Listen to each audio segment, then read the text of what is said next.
జగన్ కి ఉన్న క్రెడిట్ మాకొద్దు, కూటమి ప్రభుత్వానికి అభివృద్ధి క్రెడిట్ ఉందని మంత్రి సవిత అన్నారు.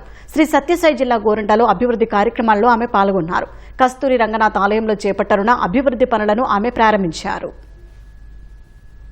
2018లో చంద్రబాబు నాయుడు గారు జేఎస్డబ్ల్యూని తీసుకురావడం, చంద్రబాబు నాయుడు గారు ప్రారంభించడం, అదే మళ్ళీ 19లో వచ్చిన తర్వాత చంద్రబాబు నాయుడు గారు ఎక్కడైతే భూమి పూజ చేశారో అక్కడ చేస్తే చంద్రబాబు నాయుడు గారి క్రెడిట్ వస్తుందని ఎవరైతే క్రెడిట్ చోరీ అంటున్నారే ఆ వ్యక్తి దాన్ని మార్చి మళ్ళీ వాళ్ళని ఇబ్బంది పెట్టడంతోనే అది ఆగిపోయిందనే విషయం ప్రజలందరికీ తెలుసు. మేము ఇప్పుడు స్థల మార్పిడి చేయలేదు, ఎందుకంటే ప్రజల సొమ్మది. తొందరగా పని జరగాలి, ఈ రాష్ట్రానికి సంపద కావాలి, ఉపాధి కావాలి, ఈ రాయలసీమ సస్యశ్యామలుగా ఉండాలని ముఖ్యమంత్రి గారు నిన్నటి రోజున ఏం చేశారో తెలుసు. జగన్మోహన్ రెడ్డి గారి క్రెడిట్ ఎవ్వరికి వద్దు, మా క్రెడిట్ మాకుంది. మా క్రెడిట్ అంటే ఏంటి? అభివృద్ధి, air connectivity, port connectivity, rail connectivity, ఒక పక్క ఇండస్ట్రియల్ హబ్ గా, టూరిజం హబ్ గా ఈ రోజు ఈ 2 సంవత్సరాల్లో ఏ విధంగా అభివృద్ధి జరుగుతూ ఉందో అందరం చూసాం. ఒక రోజేమో అమరావతి అంటాడు, నిన్నేమో జగన్మోహన్ రెడ్డి గారు మావిగన్ అంట.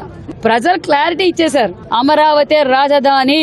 ఇది చంద్రబాబు నాయుడు గారు కూటమి ప్రభుత్వంలో ఖచ్చితంగా పూర్తి చేస్తారని సంపూర్ణమైన నమ్మకం ఇచ్చారు జగన్ రెడ్డి గారు. రాయలసీమ సస్యశ్యామలుగా పోతుంది, ప్రాంతాలకు, మతాలకు, కులాలకు అతీతంగా ఈ రోజు అభివృద్ధి జరుగుతోందనే విషయం కూడా తెలియజేస్తారు.